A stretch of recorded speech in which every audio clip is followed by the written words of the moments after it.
Good morning to all. Today I will deliver lecture on simple harmonic motion of dynamics. Lecture number 6. सबसे पहले ये जानना कि simple harmonic motion होता क्या है। इसका सिंपल डिफिनेशन है सिंपल हार्मोनिक मोशन का।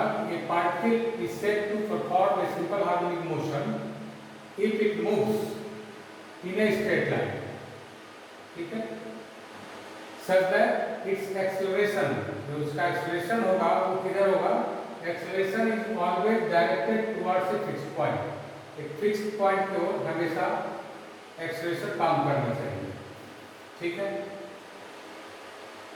in the line and is proportional to the distance of the particle. ये जो एक्सेलरेशन होगा किसके प्रोपोर्शनल होना चाहिए, proportional to the distance of the particle from the fixed point. Fixed point से जिस डिस्टेंस पर, मान लेते हैं t टाइम पर अगर पार्टिकल p पर है तो t जो सेंटर है वहां से p तक का जो डिस्टेंस है एक्सेलरेशन उसके प्रोपोर्शनल होगा। यही कहता है सिंपल हार्मोनिक मोशन। इसके आधार पर सबसे पहले एक बेसिक थ्योरम जो कि बराबर यूज होता है उसको हम देखेंगे थ्योरम में। ये particle moves in a straight line OA, ये दिया हुआ है, starting from rest at A and moving with an acceleration which is always directed towards O, ठीक है, which is always directed towards O and varies at the distance from O, then find the motion। एक चीज हमेशा ध्यान रखना चाहिए, कल भी हम इस पर बात किए थे कि जो भी चीज को डिराइव करना है पहले, तो सबसे पहले हम जो मोशन है इसका सिंपल हार्मोनिक मोशन का, इसका डिफरेंशियल इक्वेशन फॉर्म करेंगे और डिफरेंशियल इक्वेशन का जो इंटीग्रेशन होगा है ना, तो हर एक स्टेप पर जितने कांस्टेंट आएंगे उस हर एक कांस्टेंट के लिए एक एक हमेशा एक फिजिकल क्वांटिटी मिलेगी। यही काम करना होता है।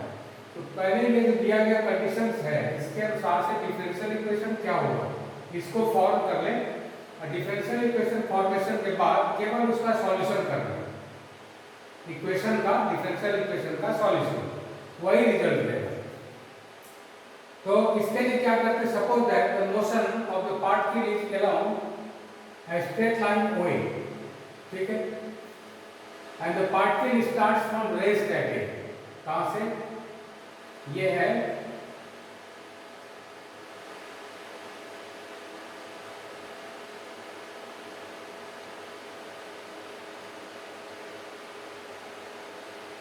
यस, यहां से आ गया, yes, starting from rest at A point यहां पर लोकेट किया हुआ है, वहां पर पार्टिकल रेस्ट में है, ठीक है, and moving with an acceleration which is always directed towards the fixed point O। इधर है एक्सेलरेशन का डायरेक्शन, इधर है, ठीक है। अब देखिए क्या है, and varies at the distance from O, जो एक्सेलरेशन है तो distance suppose that t time में पार्टिकल p पर है तो उसके प्रोपोर्शनल है, उसका डिस्टेंस का प्रोपोर्शनल है, ठीक है। तो सपोज करते हैं कि पार्टिकल OA के अलोंग मूव कर रहा है and the particle starts from rest at A where OA को मान लिए A। After time t suppose the particle is at P, ठीक है, where the expression is, expression कितना है, μx प्रोपोर्शनल टू x है, as x being the distance of P फ्रॉम O, ठीक है। तो एक्सप्रेशन कितना हो गया, इज इक्वल टू, चूंकि डिस्टेंस के प्रोपोर्शनल है सो इट इज μx। एक चीज समझना है इसमें, जब पार्टिकल P पर और डिस्टेंस मेजर O से कर रहे हैं तो OP के अलाउंग जो एक्सेलरेशन होगा वो कितना होगा, d2x/dt स्क्वायर, और इधर जो एक्सेलरेशन मूव कर रहा है वो कितना हो गया, μx जो दिया हुआ है। तो d2x/dt का डायरेक्शन किधर हुआ, OA की तरफ, जबकि μx का डायरेक्शन किधर है, O की तरफ। तो दोनों अपोजिट है। इक्वेशन ऑफ मोशन क्या होगा, therefore equation of motion is d2x/dt square is equal to μx, ठीक है। ये देखिए अब ये क्या है, it is a differential equation और इसी का सॉल्यूशन हमको अलग अलग स्टेज पर अलग अलग रिजल्ट देगा। तो अब इसके सॉल्यूशन के लिए क्या करते हैं, दो तरीका है। या तो इसको हम, क्योंकि आप जानते हैं इसको कैसे लिख सकते हैं, v D by D x भी लिख सकते हैं, या इसको सॉल्व करने के लिए क्या करेंगे, 2 times of dx by dt से मल्टीप्लाई करके दोनों साइड और इंटीग्रेट कर देंगे। ये दो तरीका दोनों से सॉल्व करेंगे। हम फर्स्ट में एक सिंपल लेते हैं कि 2 टाइम्स dx बाई dt से मल्टीप्लाई करने के बाद इंटीग्रेशन कर लेते हैं, देखते हैं क्या रिजल्ट मिलेगा। ये इंटीग्रेट ऐसे नेगेटिव साइन क्यों हो गया, अभी तुरंत हम लोग किए थे। नेगेटिव साइन का कारण क्या हुआ कि d2x बाई dt स्क्वायर का डायरेक्शन किधर है, OA की तरफ। अब क्योंकि एक्सप्रेशन का डिफरेंशियल है in the sense of x increasing, तो OA की तरफ होगा, जबकि ux का डायरेक्शन किधर है, O की तरफ। Therefore, equation of motion is d2x by dt square is equal to minus ux होगी। ठीक है, अब देखते हैं मल्टीप्लाइंग बोथ साइड्स बाय कितना, 2 dx by dt, ये क्या मिल जाएगा, इस तरह से मिलेगा। अब देखिए ये क्या चीज है, dx by dt का होल स्क्वायर, इसी का भी डिफरेंशिएशन है नहीं, 2 times of dx by dt, अब फिर से इसका derivative d2x by dt square, तो ये मिल गया है ना, इसको हम इस रूप में लिख सकते हैं। ठीक, तो इंटीग्रेशन करने के बाद after integrating we get this, क्योंकि इसका डेरिवेटिव ये है, और उधर देखिए 2x dx by dt, x square का हो गया, x स्क्वायर का 2x, फिर x का dx by dt, इतना प्लस एक कांस्टेंट, तो c क्या है, कांस्टेंट ऑफ इंटीग्रेशन। अब c का जो वैल्यू देगा, जो कंडीशन है, इनिशियल कंडीशंस दिया हुआ सवाल में, उसके अनुसार से वैल्यू निकलेगा नहीं।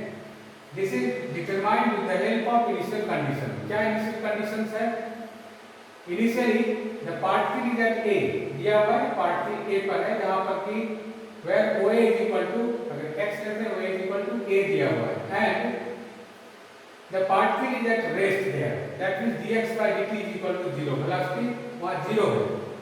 तो दो नंबर से क्या हो गया, dx by dt 0 और x बराबर a, so c is equal to mu a square, तो c का मान रख देंगे, तो dx by dt का होल स्क्वायर यानी कि वेलोसिटी का स्क्वायर मिल जाएगा।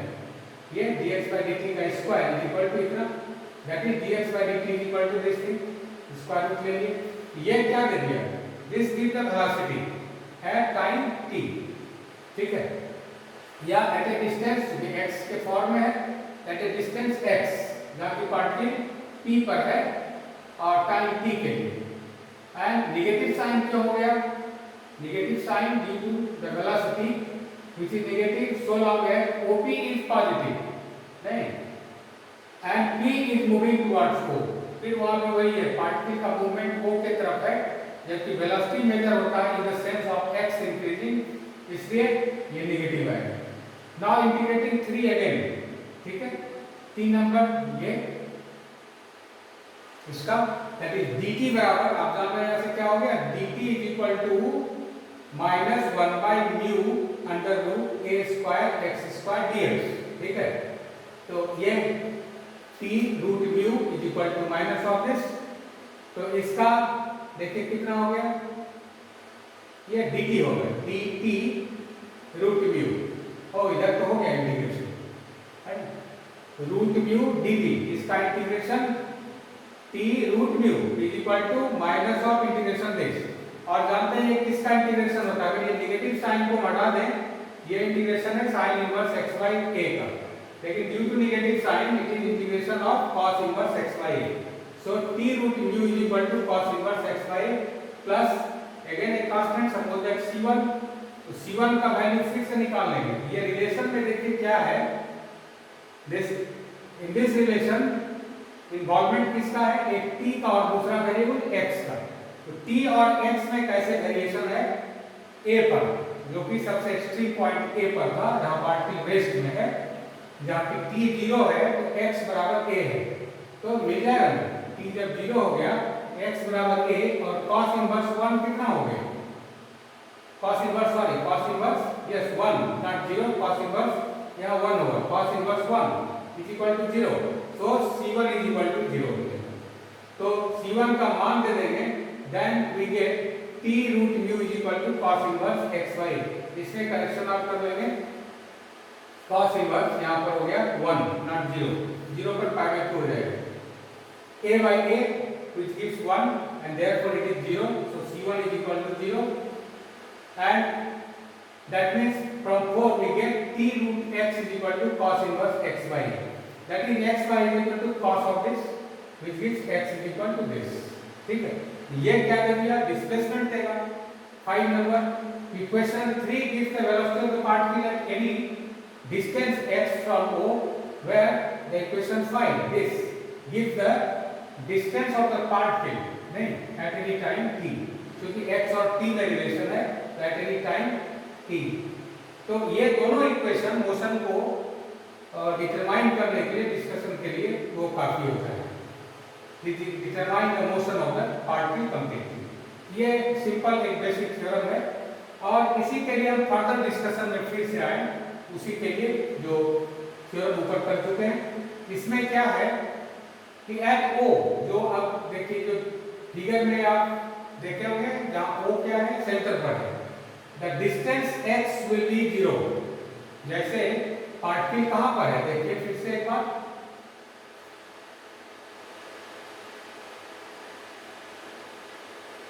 पार्टिकल यहां है a पर, है ना, इनिशियली पार्टिकल a पर है टाइम, ठीक है, जहां की OA बराबर a है, जब t बराबर 0 हो गया तो पार्टिकल चलाया O पर, ठीक है, पार्टिकल O पर चलाएगा, तो t 0 होने पर वेलोसिटी क्या होगा, इसको निकाल लें हम, तो उसी को निकालेंगे क्या वहां वेलोसिटी मिलता है कि नहीं मिलता है, उसको जानेंगे और तब पता लगेगा कि क्या हो गया।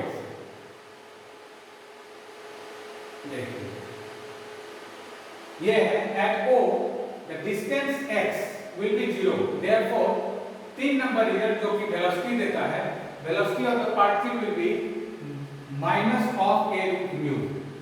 3 नंबर रिलेशन में मान रखेंगे कितना, x बराबर 0, तो वेलोसिटी v का dx by dt का value minus a root mu मिल गया। इसका मतलब क्या हो गया कि O पॉइंट पर पार्टिकल रुकेगा नहीं, बल्कि इस वेलोसिटी से नेगेटिव साइन इंडिकेट करता है तो उसके अपोजिट डायरेक्शन में मूव कर जाएगा, यानी कि O को पार कर जाएगा, ठीक है, वही कर रहा है। दस the particle passes through O and immediately जैसे ही उसको पार करेगा और डिस्टेंस, कुछ भी डिस्टेंस अगर ट्रेवल करता है तो फिर से एक्सेलरेशन काम करना शुरू कर देगा। और आप जानते हैं मोशन के कारण, सिंपल आर्क, ये जो मोशन है simple arc motion, acceleration O के तरफ करना शुरू हो जाएगा, यानी कि ये एक्सेलरेशन अल्टर्स इट्स डायरेक्शन, अभी तक जैसे था O के तरफ, यहाँ भी O के तरफ होगा लेकिन इसका डायरेक्शन अल्टर हो जाएगा, and tends to diminish of the particle, है ना, of the particle,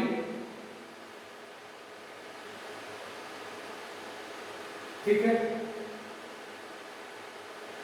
velocity of the particle, देखिए वहां पर क्या हो गया, ये वेलोसिटी पार्टिकल का हो गया, tends to diminish the velocity, जैसे जैसे अब आगे बढ़ेगा, किधर डायरेक्शन में फिगर में लिए होंगे a डैश के तरफ, a डैश के तरफ जैसे जैसे बढ़ेगा वैसे वैसे यहाँ पर पार्टिकल इसको माइनस साइन इंडिकेट किया कि O को क्रॉस कर गया, जैसे O को क्रॉस करेगा एक्सेलरेशन O के तरफ लगना शुरू हो जाएगा, और इधर लगने का मतलब हो गया कि इसका वेलोसिटी धीरे धीरे घटना शुरू हो जाएगा और a डैश पर आकर के वेलोसिटी 0 हो जाएगा, जहां की OA और OA डैश ये दोनों बराबर है, यही काम होगा।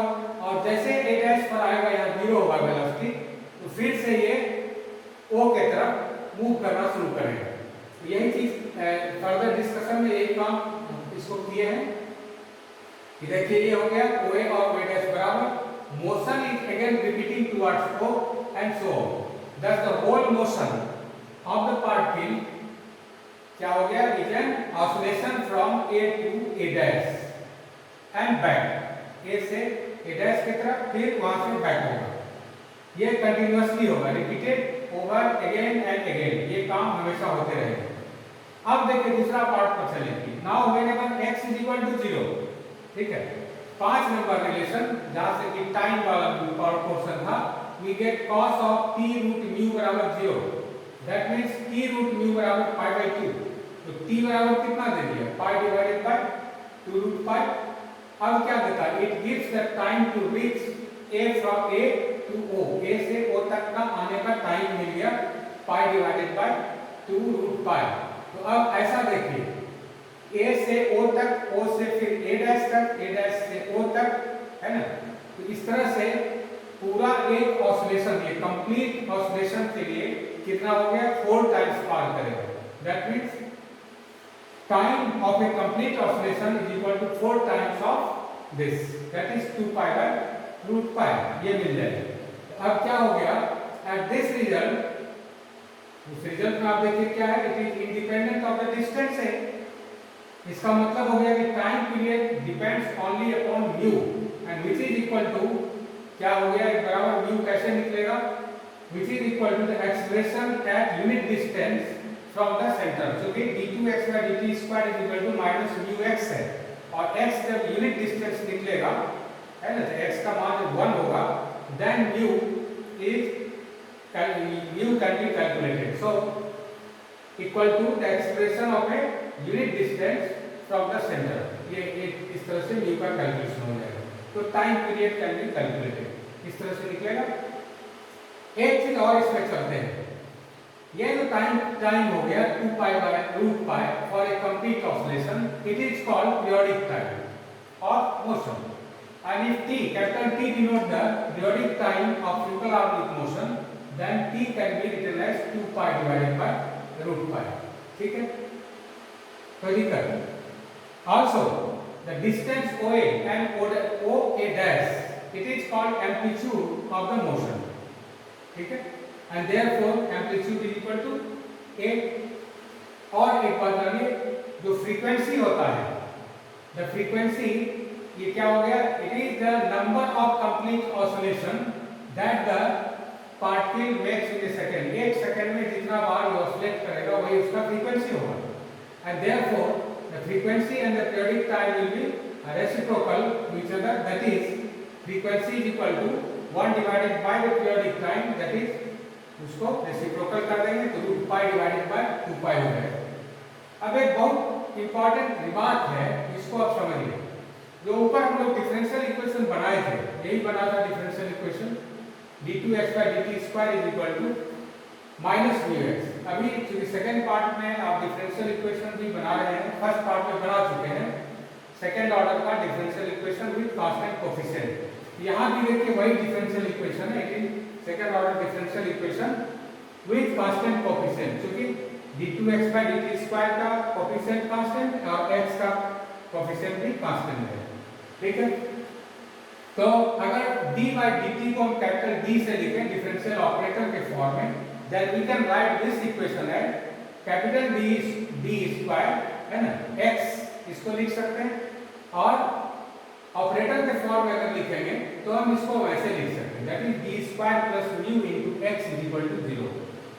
और ऑक्सिलरी इक्वेशन याद कीजिए, फर्स्ट पार्ट में जैसे करते थे, for making an auxiliary equation replacing d, है ना, या writing m small m for d and x for 1, है ना।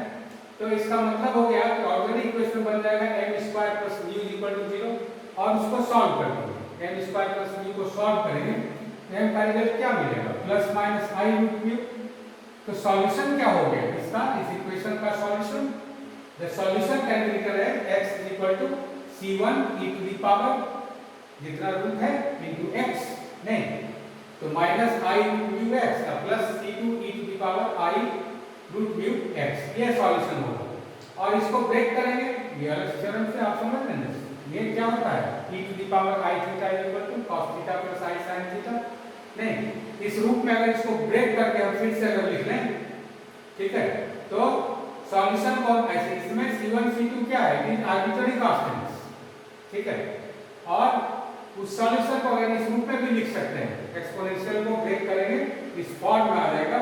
सो it can be written as x is equal to a cos t root mu plus epsilon. तो यहाँ पर a और epsilon arbitrary constant है। ठीक है, अब देखिए द क्वांटिटी एप्सिलॉन क्या है, इट इज कॉल्ड इपोक, है ना, इपोक, एंड द एंगल, जो एंगल आ गया t root mu plus epsilon, it is called argument. ठीक है, कोई दिक्कत इसमें? ये बहुत इंपॉर्टेंट है। इसमें एक चीज देखिए क्या हो गया, x बराबर इसमें दो आर्बिट्ररी कांस्टेंट है, इसका मतलब हो गया कि जो ऑर्डर मिलेगा डिफरेंशियल इक्वेशन का ये सेकंड ऑर्डर का होगा। तो इस सॉल्यूशन के साथ भी मैच खा गए। नेक्स्ट में देखिए बहुत अच्छा थ्योरम है फिर से कि particle moves in a straight line always directed towards O and varies at the distance from O.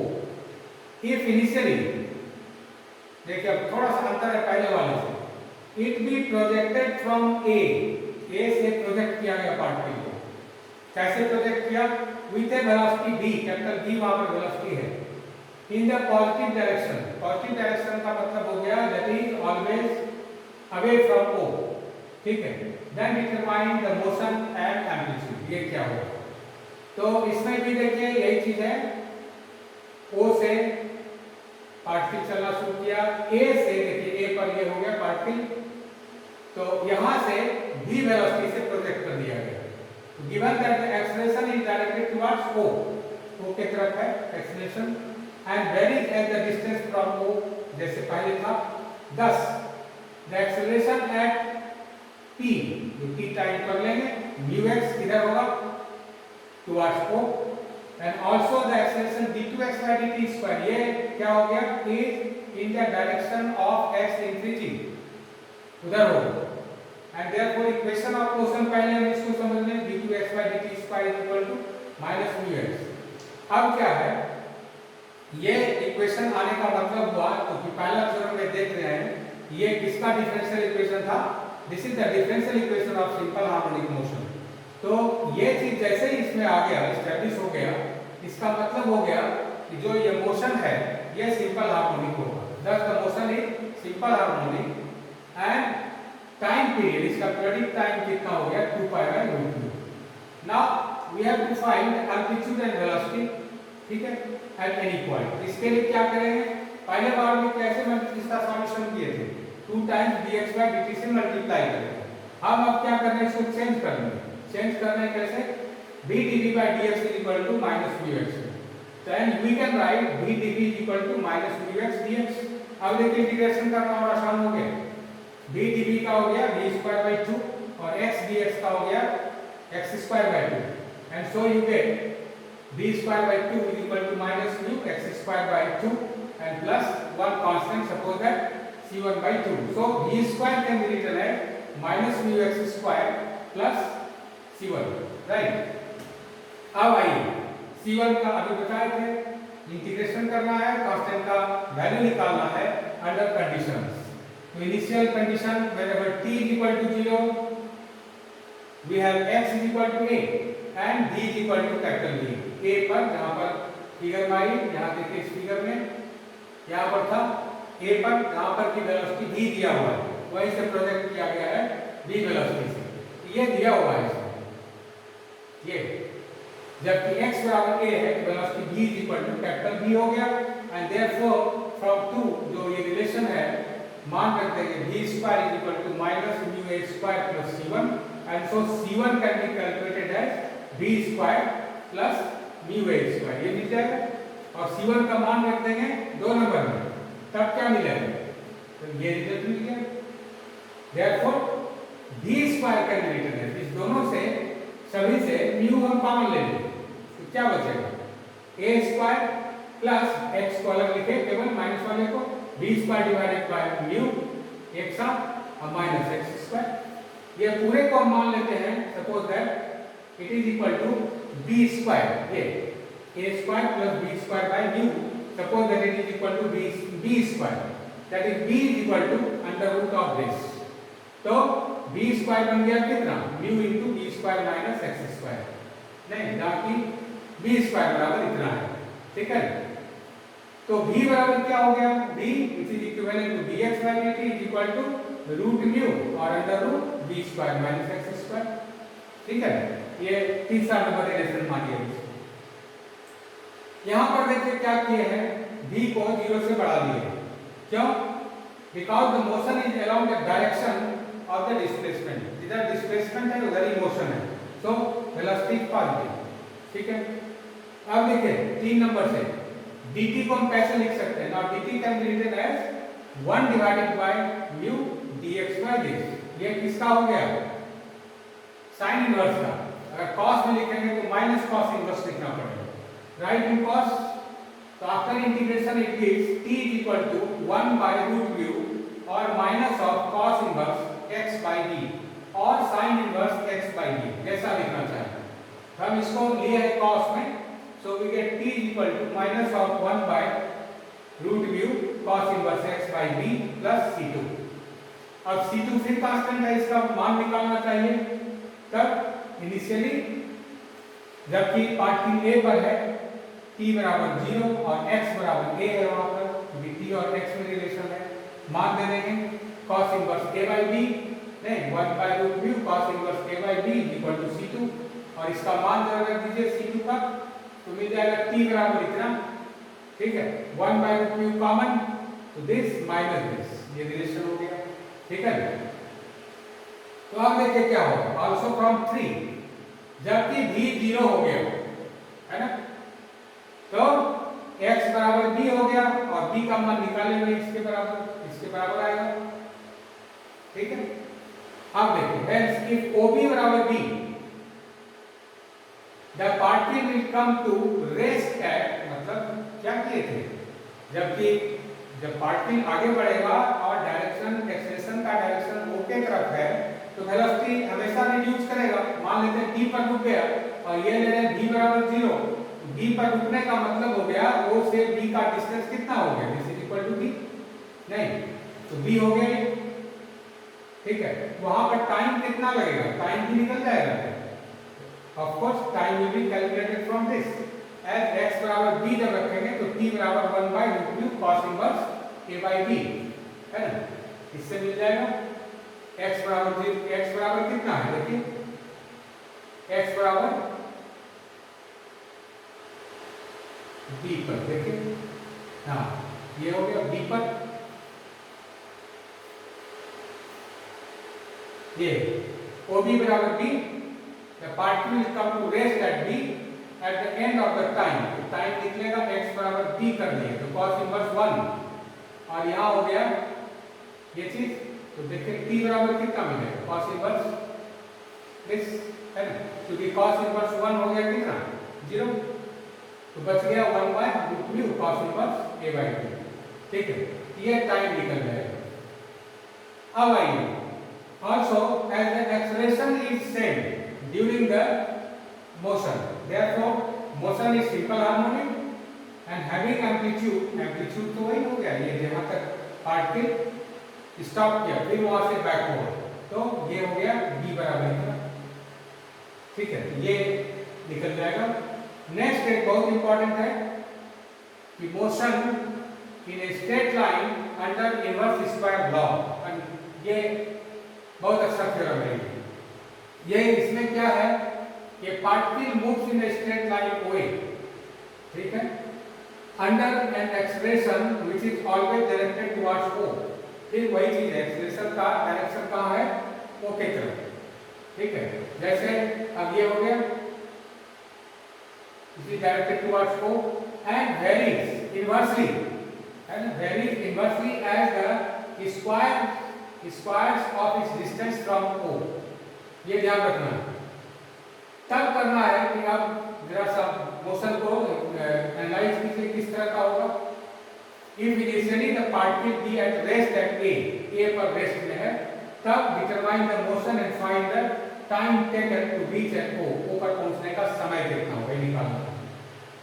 Suppose the particle starts from rest, है ना, एट A पर पार्टिकल वहां से चलना शुरू करता है जहां रेस्ट पर है, where OA is equal to small a, and PB the position of the particle, ठीक है, after time t where OP is equal to x मान लीजिए। फिर से यहाँ चलिए, अभी फिगर में भी क्लियर है, dqx by dt स्क्वायर का डायरेक्शन OA की तरफ होगा, जबकि mu by x स्क्वायर का डायरेक्शन O की तरफ है, and therefore equation of motion मिल जाएगा, देखिए इस तरह का होगा d2x by dt square is equal to minus of mu x square. ये चीज ध्यान रखना चाहिए, ये चीज को हम लोग डिस्कस किए हैं। As the acceleration is directed towards O and varies inversely as the square of the distance from O, that is acceleration at p कितना है v by x square towards O, and इसको लिख लेंगे। And also d2x by dt square is the acceleration in the direction of x increasing, ठीक है। यही कारण होता है, इससे हम इक्वेशन ऑफ मोशन लिख सकते हैं बहुत आराम से, and therefore equation of motion is d2x by dt square is equal to minus of u by x square, ठीक है। अब d2x by dt square को हम ऐसे लिख सकते हैं, इसका काम किए तो v dv by dx is equal to this, that is this, है ना। और इंटीग्रेट कर दीजिए, आफ्टर इंटीग्रेटिंग v dv का v square by 2 और 1 minus 1 by x square का 1 by x, that is mu by x plus some constant 2 हटा दीजिए तो क्या मिल जाएगा, that is v square which is equivalent to dx by dt whole square is equal to 2 mu upon x, ठीक है, plus c1। अब आइए देखिए यहाँ तक ठीक है।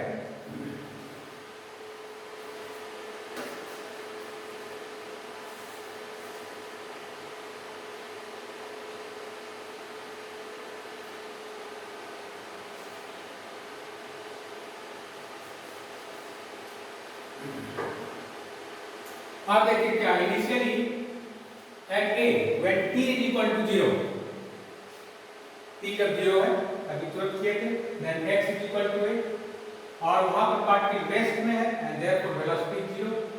तो दो नंबर रिलेशन से देखिए क्या हो गया, v0 x बराबर a, तो 2 mu divided by a, therefore c1 must be equal to minus 2 mu upon a। इसका मान हम रख देंगे 2 में, है ना। तो dx by dt whole square is equal to कितना, that is 2 mu by a और इस फॉर्म में बन जाएगा। And so v can be calculated, that is this square root लेंगे, है ना, ये v का वैल्यू मिल गया एंड that is dx by dt का मान मिल गया। यहाँ से हम इसका वेलोसिटी निकाल ले सकते हैं एट एनी डिस्टेंस x पर वेलोसिटी कितना है, ठीक है। अब देखिए मोशन किधर है, directed towards O, therefore velocity is minus and so we take here negative sign, square root के बाद नेगेटिव साइन है।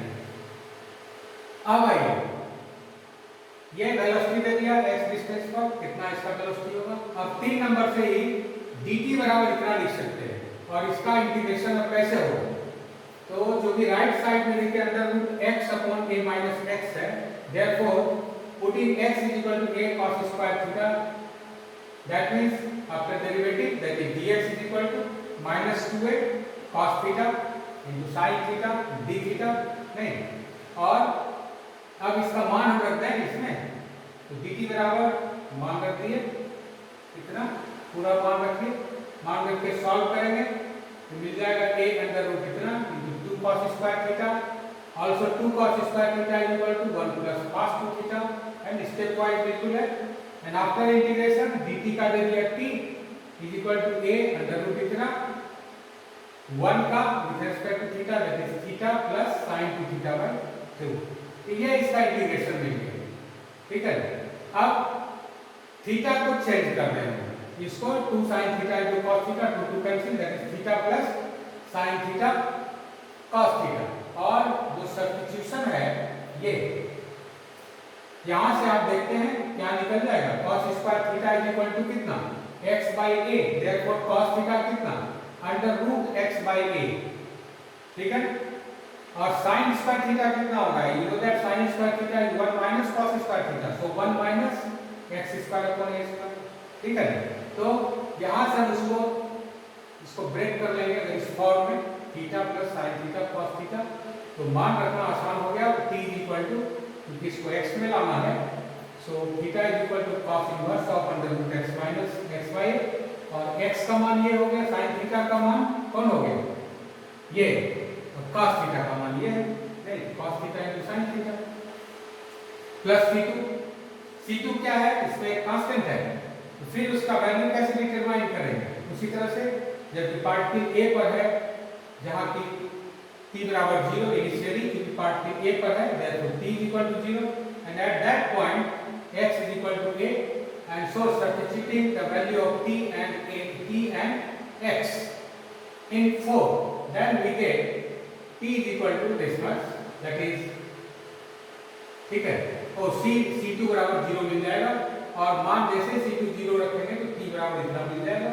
ठीक है, दैट इज a को अंदर कर लिए ये, तो मिल जाएगा इस फॉर्म में, that is t can be calculated like this, okay. अब देखिए, which gives the time taken to describe a distance x. Thus, motion is completely determined by two equations. One 3 from 3 के कारण वेलोसिटी मेजर कर सकते हैं, और 5 से time हम मेजर कर सकते हैं। अब क्या करना, now we have to find the time taken to reach from a reach at O. O पर आने में टोटल टाइम कितना लगेगा। इसके लिए क्या करेंगे, सीधा सीधा x बराबर 0 कर देंगे, क्योंकि जैसे ही O पर आएगा तो x जो डिस्प्लेसमेंट है इट विल बी 0, तो x को 0 करेंगे और उससे रिजल्ट मिल जाएगा t का, that is t is equal to this thing, that is this thing. तो डायरेक्टली भी इसको निकाल सकते हैं हम लोग। डायरेक्टली क्या करेंगे, आफ्टर इंटीग्रेटिंग ये डिफरेंशियल इक्वेशन जो दिया हुआ है t के साथ, t और x के साथ रिलेशन, इसमें डायरेक्टली हम करेंगे, ये लिमिट में t और x का वेरिएशन हो गया, इस पर डायरेक्टली इंटीग्रेट कर देंगे, ये वैल्यू मिल जाएगी, ठीक है। यहाँ तक इसमें है। एक थ्योरम और है, last, a particle moves in a straight line under the acceleration and varying at the distance and directly away from the fixed point, then investigate the motion. ये भी बहुत इंपॉर्टेंट उसी तरह का है, यहाँ पर भी देखिए क्या है, suppose this O is a fixed point and the particle starts from A पर से फिक्स स्टार्ट करता है, जहाँ की OA बराबर A है, and after time t, suppose that the position of the particle is at P, ठीक है, where OP is equal to x. अब देखिए यहाँ से इस बार क्या है, OP डिस्प्लेसमेंट है x के डायरेक्शन में, d2x by dt स्क्वायर का डायरेक्शन अबे यानी कि OA के अलाउ, और इसका भी जो डायरेक्शन होगा ux का, उसमें भी उधर ही होगा, एंड देयरफॉर यहाँ से देखिए ये चीज नोट कर लेंगे आप पहले, this is the acceleration varies at the distance from O, so it is positive ux a की तरफ हो, and thus the acceleration at p is equal to ux along OA, and this acceleration is also x के increasing, that is फिर OA की तरफ हो गया। Equation of motion इस बार इतना बन जाएगा, ठीक है। और सॉल्व करने का तरीका आपको बताया, जिसमें क्या करना है, या तो इसमें 2dx by dt से मल्टीप्लाई करके इंटीग्रेशन करेंगे, और इसको हम इस फॉर्म में लिख देंगे, d dt by dx is equal to mu x में, और इंटीग्रेशन करेंगे, and after integration you get b square is equal to this thing, ठीक है। c1 का वैल्यू निकालना पड़ेगा जो कांस्टेंट है। इनिशियल कंडीशन कहाँ लगेगा, जहाँ की पार्टिकल इनिशियली था, यानी a पर, where t is equal to 0 and x is equal to a, and also there velocity is 0, therefore v बराबर 0 and x बराबर a, so you can write c1 is equal to minus of mu a square, therefore दो number से v square का ये मान मिल जाएगा, that is v is equal to this, है ना। और इस बार x increases whenever t increases, therefore velocity is positive, ठीक है, and therefore dx by dt बराबर इतना, तो अब dt का मान फिर से लिख देंगे इसको, है ना, dt बराबर कितना,